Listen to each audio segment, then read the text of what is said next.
सदगुरु कबीर साहिब के पावन चरण कमलों में बंदगी है साहिब, बंदगी साहिब। धनी धर्मदास जी साहिब के पावन चरण कमलों में बंदगी है साहिब, बंदगी साहिब। चार गुरु वंश 42 के पावन चरण कमलों में बंदगी है साहिब, बंदगी साहिब। सर्व संत महंत कणिहारों के पावन चरण कमलों में बंदगी है साहिब, बंदगी साहिब। सर्वोपमा योग्य वंश प्रताप हुजूर प्रकाश मुनि नाम साहिब अपने प्रवचन में हमेशा कहते हैं कि मानव जीवन का सार्थक उपयोग करो।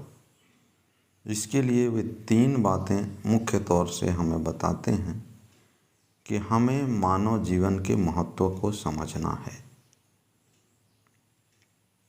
पहला स्टेप, हमें अपने मानव जीवन के महत्व को समझना है। जब हम अपने मानव जीवन के महत्व को समझेंगे तब हम मानव जीवन का सदुपयोग कर पाएंगे। और तीसरे स्टेप में अगर हम मानव जीवन का सदुपयोग करेंगे तभी मानव जीवन सार्थक होगा, मानव जीवन की सफलता होगी। सदगुरु कबीर साहिब की असीम छत्र छाया एवं हमारे वंश गुरुओं की मार्गदर्शन में हम अपने जीवन को सार्थकता, सफलता और परिपूर्णता दे सकते हैं। अगर आध्यात्मिक अनुभूति के सहारे अपना जीवन जिएंगे तो यह जीवन अवश्य सफल होगा। अध्यात्म क्या है और इसकी अनुभूति कैसे प्राप्त की जाए, इस पर हम सदगुरु कबीर साहिब के वाणी वचनों के माध्यम से कुछ चिंतन आपके साथ करना चाहेंगे। अध्यात्म स्वयं से भिन्न कोई विषय नहीं है जिस पर चिंतन किया जा सके।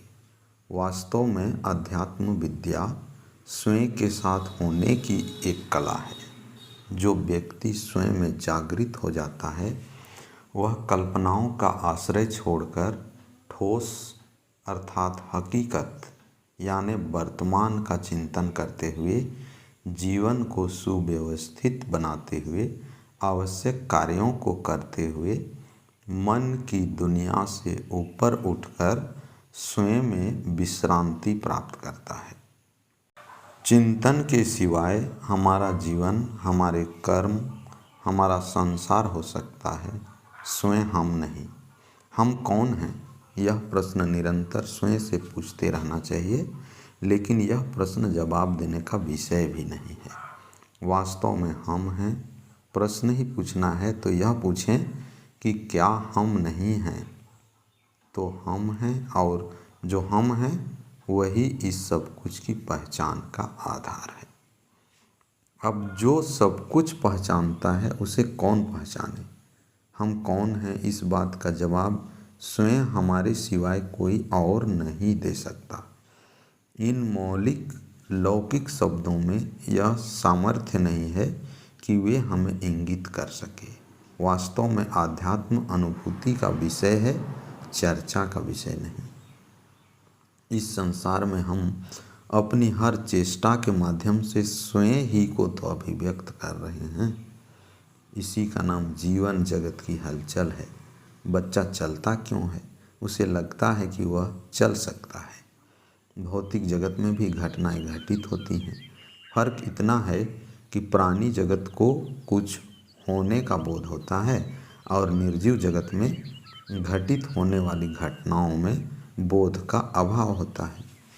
भौतिक जगत की घटनाओं का बोध भी हम में ही होता है।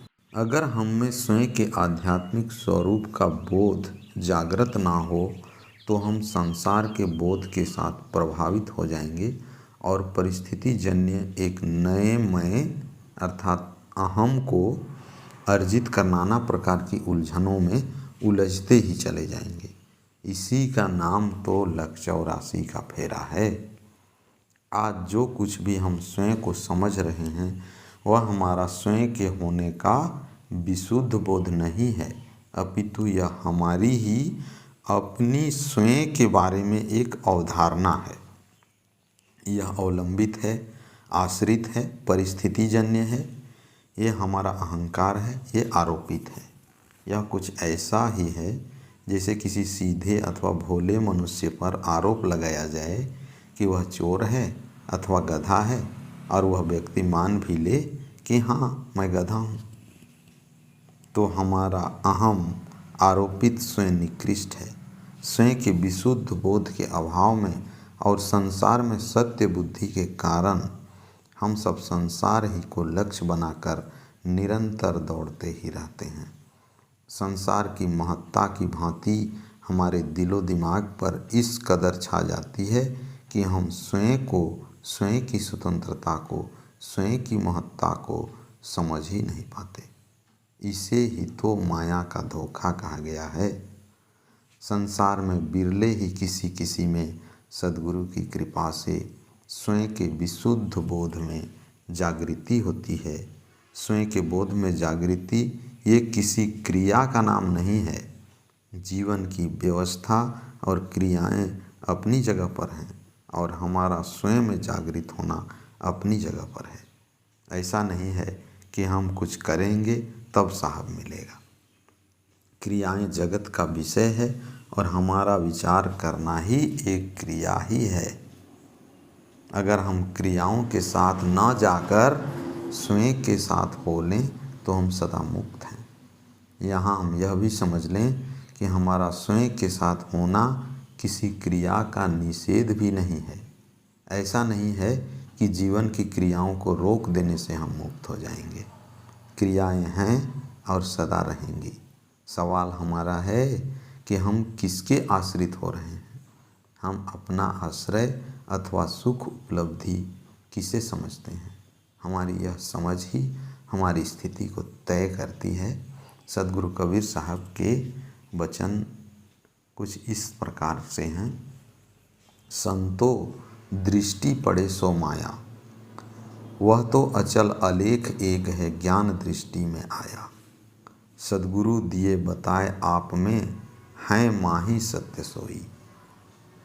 पूजा कीर्तन थाप लिया है, मुक्ति के ही विधि होई। काया झाई तीन तत्व की, बिन से कहवा जाई। जल तरंग जल ही सो उपजे, फिर जल माही समाई।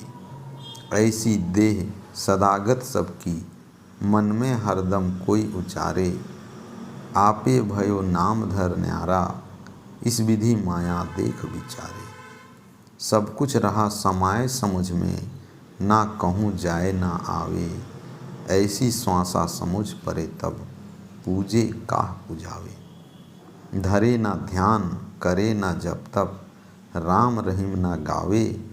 तीरथ व्रत सकलो भ्रम छाड़ी, शून्य दर नहीं जावे। जोग जुगत सो कर्म ना छूटे, आप अपन ना सूझे। कहें कबीर कोई संत जौहरी, जो या समुझे बूझे।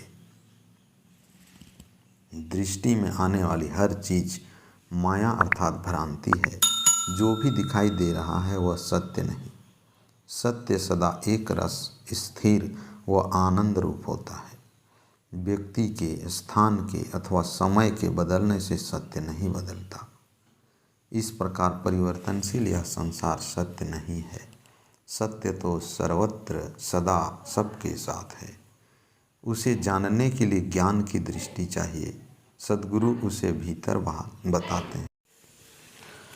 हमारा अस्तित्व सत्य है, हम सत्य हैं। हम में हमारे स्वयं के होने का बोध सत्य है। जो कानों के माध्यम से सुन रहा है, जो आँखों से देख रहा है, जो शरीर से जी रहा है, जो मन के माध्यम से मनन कर रहा है अथवा कुछ मान रहा है, सत्य तो वही है और हम हैं कि उस सत्य अवस्था से फिसल कर मान्यताओं में आकर अटके हुए हैं। हमने मान्यताओं में न जाने कैसे कैसे भगवान मान रखे हैं। हम स्वयं अपने आप से पूछें कि हमें चाहिए क्या, हमारा लक्ष्य क्या है, हमारा सुख क्या है और क्या साहिब वैसा होता है। तभी तो एक भजन सद्गुरु पूछते हैं, ना जाने तेरा साहिब कैसा है। मुक्ति साहिब में है, सत्य में है, न कि मान्यताओं में। तो हमारे बंधन एक मन की मानंदियाँ हैं, दूसरे शरीर की आसक्ति है। हमें कोई बांधने वाला नहीं है। यह शरीर 5 तत्व 3 गुणों का संयोजन है और एक दिन बिखर कर मिट जाएगा। जैसे जल की तरंग जल पर पैदा होकर पुनः जल में लीन हो जाती है, शरीर की इस गति को याद रखते हुए हमें स्वयं को दृष्टा के रूप में जान लेना चाहिए। शरीर की आसक्ति भ्रांतियाँ पैदा करती हैं और भ्रांतियाँ हमें भटकाती हैं। हमें इतनी सावधानी रखनी होगी कि दिखने वाली चीज़ के पीछे न जाकर देखने वाले के साथ रहें। जो भी दिखाई दे रहा है वह मिथ्या है, देखने वाला सत्य है। संसार की किसी भी बात का आग्रह ना करें।